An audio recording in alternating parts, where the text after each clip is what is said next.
만약 지금 말씀드리는 5가지 증상 중에 3가지 이상 해당된다면 우리 강아지의 몸은 점점 나빠지고 있는 중일지도 모릅니다. 강아지를 키우다 보면 이런 순간 있으실 거예요. 몸이 어딘가 좀 이상한 것 같은데 그렇다고 당장 병원 갈 정도는 아닌 것 같고 그래서 며칠 지켜보다가 마음 먹고 병원에 데려갔는데 막상 크게 문제될 건 없다는 이야기를 듣는 경우도 많습니다. 정상이란 말을 들으면 안심이 되다가도 한편으로는 이런 생각이 들기도 합니다. 저 선생님 정말 제대로 진료하신 걸까? 우리 강아지 말 못한다고 어, 내가 너무 예민한 건가?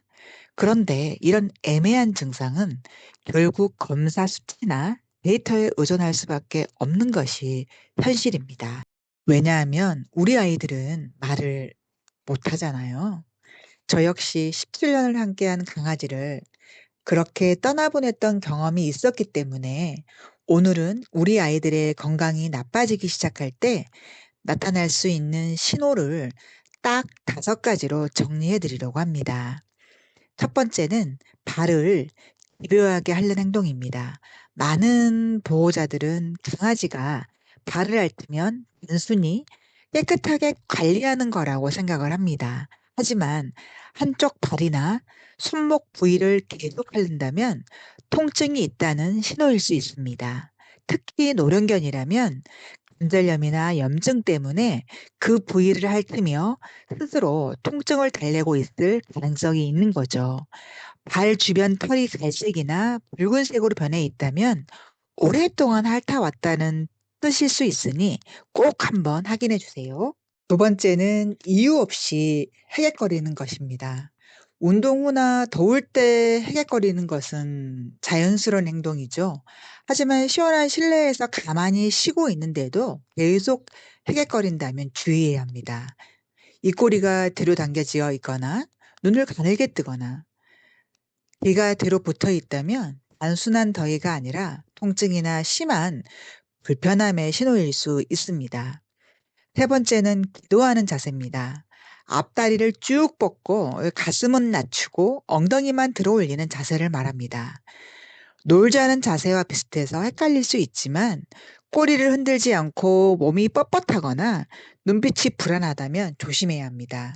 특히나 토하려고 하는데 아무것도 나오지 않거나 배가 빵빵해 보이고 계속 불편해 한다면 위장 문제나 이염전 같은 응급 상황일 수 있으니 바로 확인해 보셔야 합니다. 네 번째는 머리를 벽이나 가구에 누르는 행동입니다. 강아지가 가만히 서서 이마를 벽이나 문, 가구에 꼭 누르고 있다면 절대 장난으로 넘기면 안 돼요. 이 행동은 신경계 문제, 중독, 간 기능 이상처럼 정말 심각한 문제가 있을 때 나타날 수 있다고 합니다. 이런 증상이 보이면 기다리지 말고 즉시 확인해 보셔야 합니다. 5번째는 멍하니 한 곳을 바라보는 것입니다. 특히 노령견이 벽을 멍하니 바라보거나 문 뒤에서 빠져나오지 못하거나 밤에 빙빙 도는 행동을 한다면 단순한 노화가 아닐 수 있습니다. 강아지 인지기능 장애, 쉽게 말해 강아지 치매의 신호일 수 있기 때문이에요. 초기에 발견하면 진행을 늦추는 관리가 가능하니 꼭 상담을 받아보시는 것이 좋습니다. 보호자님, 여기서 정말 중요한 주의점이 있습니다. 강아지가 아파 보일 때 집에서 절대 하면 안 되는 행동이 있어요. 가장 위험한 건 사람약을 먹이는 거예요. 타이레놀, 이부프로펜, 아스피린 같은 사람용 진통제는 강아지에게 매우 위험할 수 있고 간이나 신장에 큰 부담을 줄 수 있기 때문이에요. 사람도 먹는 약이니까 조금은 괜찮겠지. 이 생각이 오히려 아이를 더 위험하게 만들 수 있습니다. 또 하나는 억지로 먹이거나 물을 많이 먹이는 것입니다.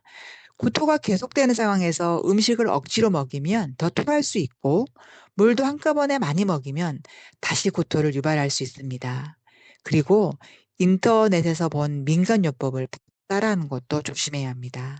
사람에게는 괜찮은 방법이어도 강아지에게는 매우 위험할 수 있기 때문이에요. 특히나 어린 강아지, 노령견, 그리고 원래 기저질환이 있는 강아지는 증상이 빠르게 나빠질 수 있어서 더 조심해야 합니다. 제 생각에는 강아지가 아플 때 보호자가 가장 많이 하는 실수는 이 두 가지입니다. 하나는 증상을 너무 가볍게 보는 것, 또 하나는 사람 기준으로 판단하는 것입니다. 이 정도는 괜찮겠지? 사람도 하루 쉬면 낫는데 뭘. 이렇게 생각하시다가 골든타임을 놓치는 경우가 종종 있습니다. 물론 중립적으로 보면 모든 증상이 다 응급은 아닙니다. 한 번 토했지만 이후 밥도 잘 먹고 물도 마시고 기온도 평소와 같다면 잠시 하지만 반복해서 토하거나 설사가 계속되거나 기운이 급격히 떨어지거나 호흡이 이상하거나 잇몸색이 창백하거나 통증을 심하게 보인다면 이야기가 달라집니다. 이럴 때는 하루만 더 지켜보자 보다 전화라도 먼저 해보자가 강아지를 살릴 수 있습니다. 오늘 정리해 볼게요. 발을 계속 핥는 행동, 이유 없는 헤갯거림, 기도하는 자세, 머리를 벽에 누르는 행동, 그리고 멍한 시선. 이 중 세 가지 이상이 보인다면 단순한 버릇이나 나이 탓으로 넘기지 마세요. 강아지는 말 대신 행동으로 아픔을 알려줍니다. 보호자가 그 신호를 빨리 알아차리는 것이 우리 아이의 건강을 지키는 첫걸음입니다. 그리고 평소에는 이런 이상 신호를 빨리 알아차리는 것만큼 기본적인 건강 관리도 중요합니다. 균형 잡힌 식사와 충분한 휴식, 적당한 산책은 기본이고요. 아이의 상태에 맞는 기본 영양제는 꾸준히 챙겨주는 것도 건강 관리에 도움이 될 수 있습니다. 오늘 영상이 도움이 되셨다면 구독과 좋아요 부탁드립니다. 아직은 채널이 작아서 구독하지 않으시면 다시 찾아오기 힘들 수 있어요.